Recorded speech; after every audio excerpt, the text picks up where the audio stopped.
flight attendant told the elderly veteran, "You can't go to business class, this isn't your place," and sent him to economy. 9 minutes later, the pilot came out of the cockpit, immediately gave a military salute when he saw the veteran, and the entire plane fell silent. Terminal 4 at Los Angeles International Airport was as busy as usual. Thousands of passengers were passing through security checks, running to their gates, dragging their luggage. 73-year-old Frank Harrison was part of this crowd, but his pace was different from the others.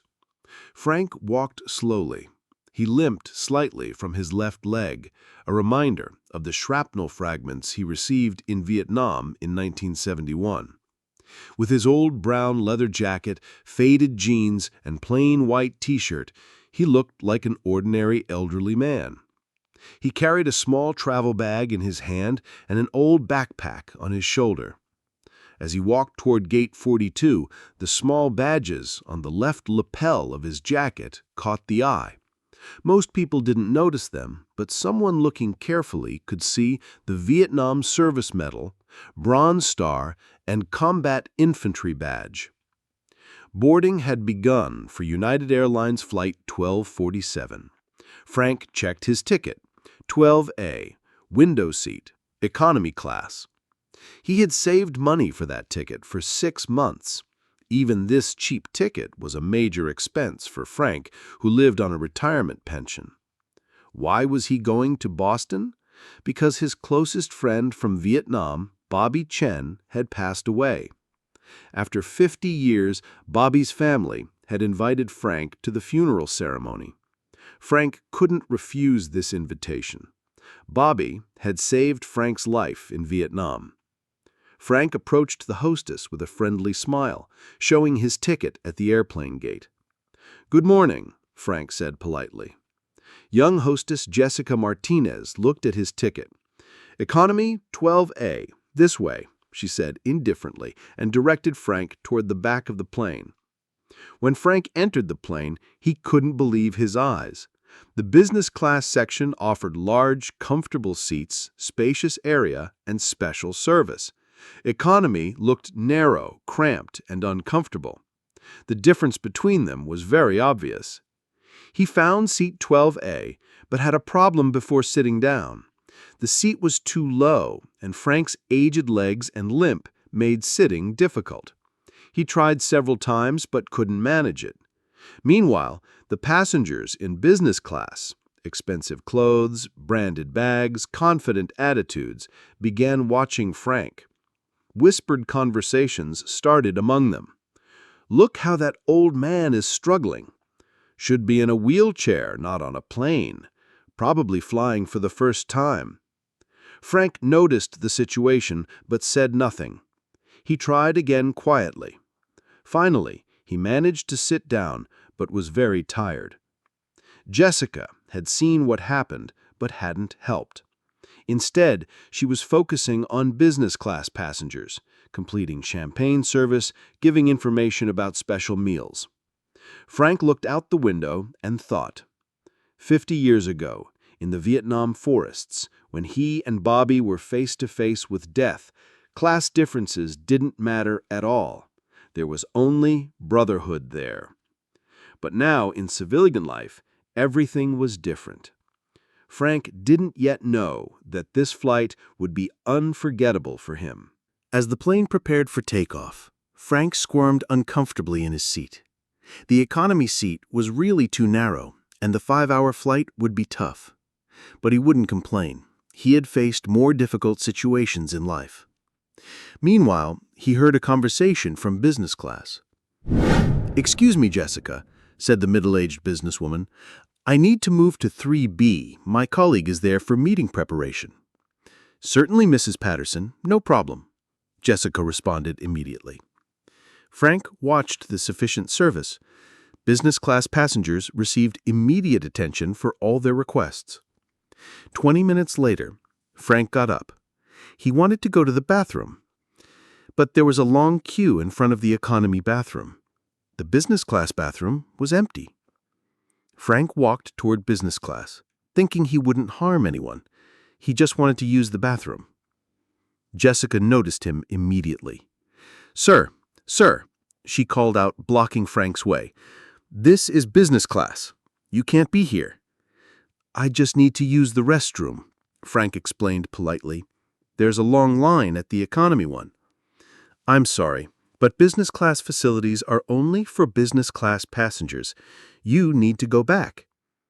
Frank nodded understandingly. "Of course, I understand." But as he turned back, Frank noticed something. There was an empty seat in business class, 2A. Frank wondered, if there was an empty seat, why couldn't he sit? Out of curiosity, Frank stopped. "Excuse me," he said to Jessica. "That seat, 2A, looks empty. Would it be possible—" Jessica's expression suddenly changed. "Absolutely not. Business class is business class. You have an economy ticket. That's where you belong." These words hurt Frank. That's where you belong. This wasn't just a seat assignment, it was a social hierarchy statement. Frank's quiet dignity didn't falter. "I understand. Thank you." But Jessica wasn't finished. Turning to other crew members, she spoke loudly. "Some people think they can just upgrade themselves. This isn't charity, it's business." Business class passengers turned their heads. They were looking at Frank. Disapproving looks. Judgmental expressions. A businessman laughed. "Old guy probably thinks his military service entitles him to special treatment." Frank stopped. He had heard the military service comment.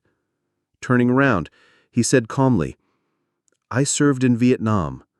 I'm not asking for special treatment, just basic respect." Jessica rolled her eyes. "Everyone has a story, sir, but stories don't change ticket classes." Frank's heart ached. That comment was particularly painful. He had seen 2 years of combat in Vietnam, received the Purple Heart, saved countless lives. But here, on this plane, he was just an old man with a story. The business class passengers now completely ignored Frank. He had become invisible to them. Frank quietly returned to the economy section.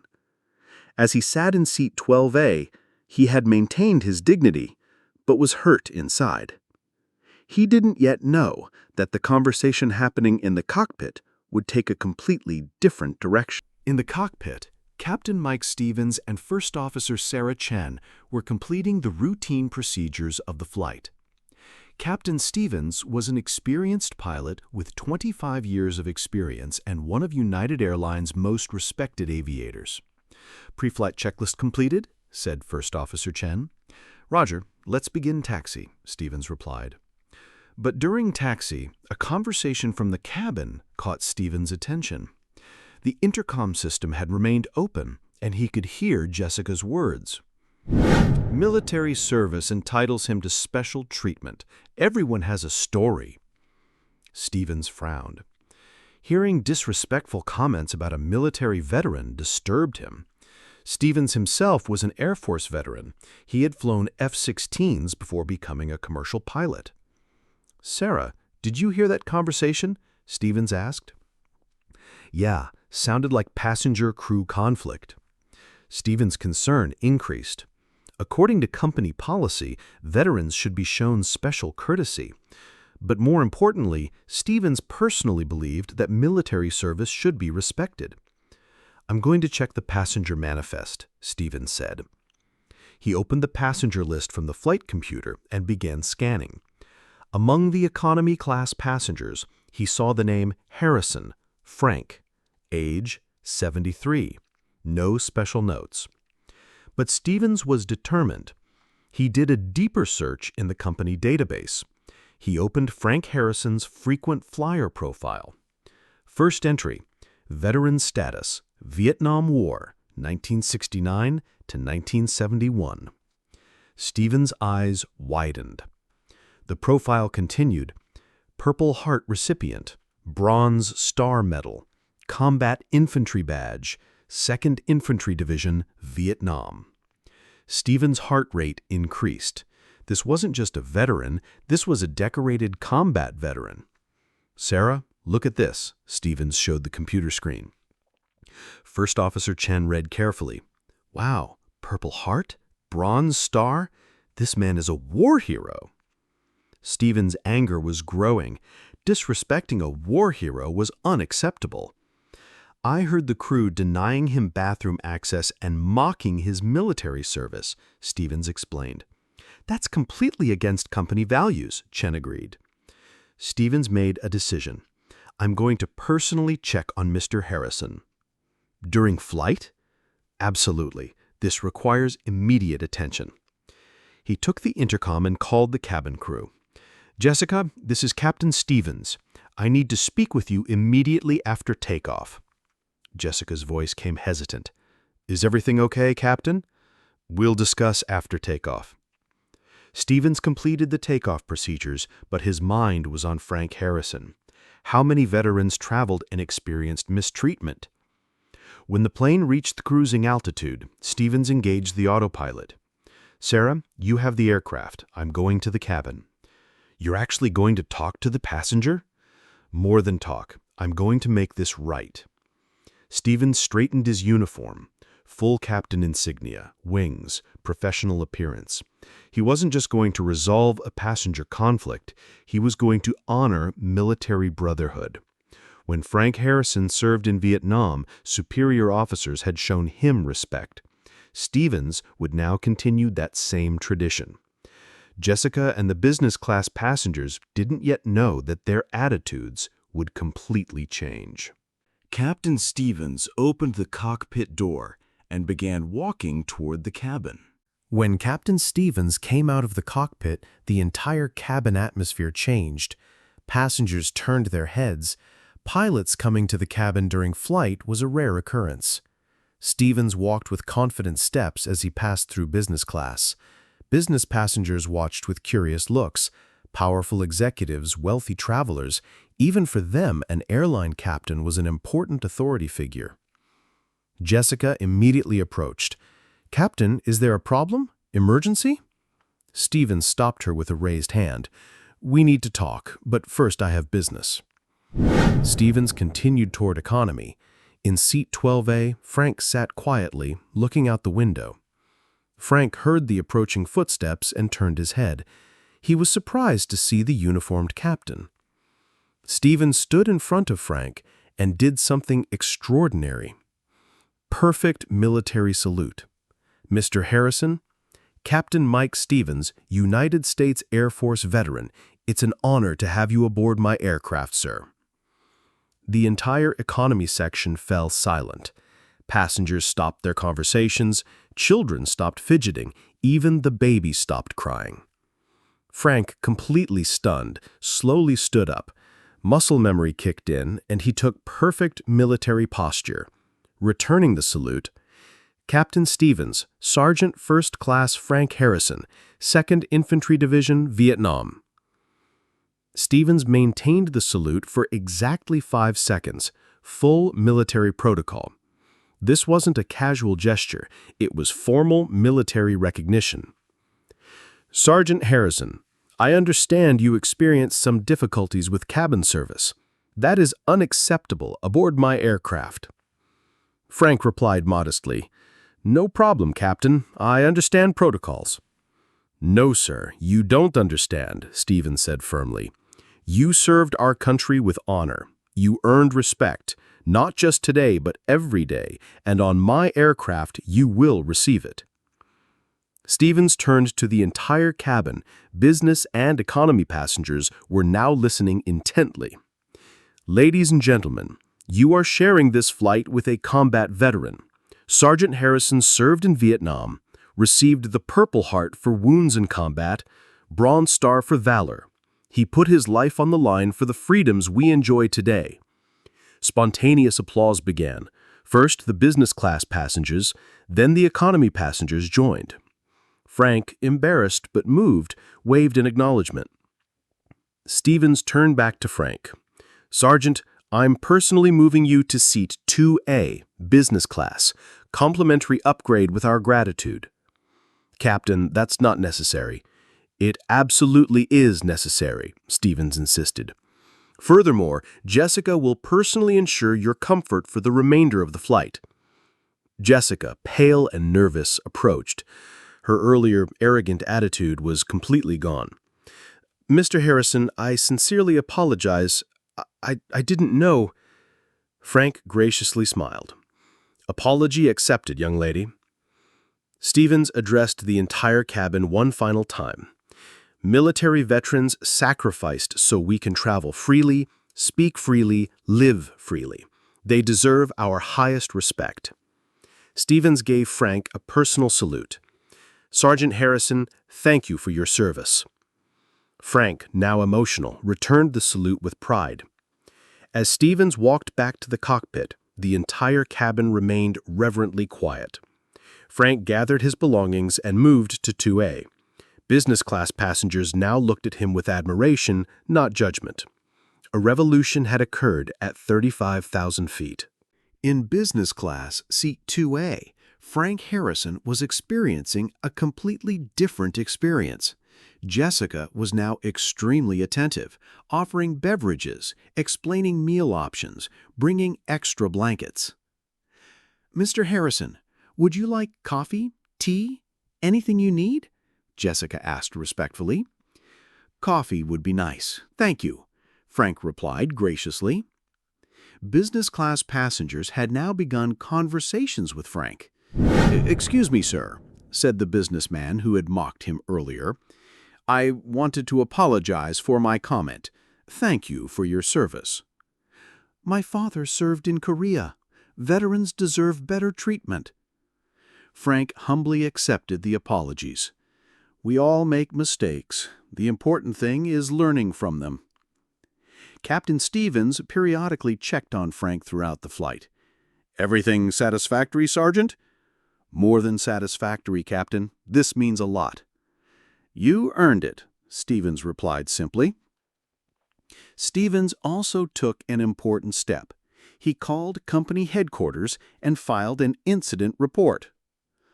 "This is Captain Stevens, Flight 1247. I'm reporting an exceptional service recovery situation involving a veteran passenger, recommending immediate crew training review." The flight landed at Boston Logan Airport 3 hours later. As Frank disembarked, an extraordinary thing happened. Captain Stevens personally came out of the cockpit and escorted Frank to the terminal. "Sergeant Harrison," Stevens said as they walked, "I want you to know this wasn't about airline policy. This was about military brotherhood." "I understand, Captain. Brotherhood never dies." "Exactly. And I have something for you." Stevens handed Frank his business card. "My personal contact information. If you ever need anything, any flight, any assistance, you call me directly." Frank emotionally accepted. This means more than you know. In the terminal, Frank's friend Mike was waiting, a fellow Vietnam veteran. "Frank, how was the flight?" Mike asked. Frank smiled, looking back at Captain Stevens, who gave one final salute. "Mike, let me tell you about the finest pilot I ever met." Aftermath. The following week, Captain Stevens received commendation from the United Airlines CEO. Captain Stevens demonstrated airline values of respect, dignity, and service. His actions aboard Flight 1247 exemplify leadership. Jessica received mandatory sensitivity training and became an advocate for veteran passengers. United Airlines implemented a new policy, Veteran Appreciation Protocol, ensuring military veterans receive proper recognition. Frank's story spread on social media, with the hashtag trending. The video of Captain Stevens saluting was viewed 2.8 million times. Bobby Chen's funeral in Boston was a beautiful ceremony. Frank shared the story of Captain Stevens, explaining how military brotherhood continues after service. 6 months later, Frank received an invitation, United Airlines Veterans Appreciation Flight, a special ceremony honoring military veterans. Captain Stevens personally piloted Frank on a free round trip anywhere in the country. At the ceremony, Stevens addressed the audience. "Military veterans sacrificed for our freedoms. The minimum we can do is show them the respect they earned." Frank, deeply moved, responded, "True honor isn't in the medals you wear, it's in the respect you show others." Flight 1247 became a case study in the airline industry, how a single act of respect can transform organizational culture. Stevens' salute lasted 5 seconds. Its impact lasted a lifetime. Military brotherhood transcends branches, generations, conflicts. In the air, on the ground, in memory, the bond remains unbroken. For a veteran traveling alone, a simple salute meant everything. For the captain who gave it, honoring service meant even more. The end.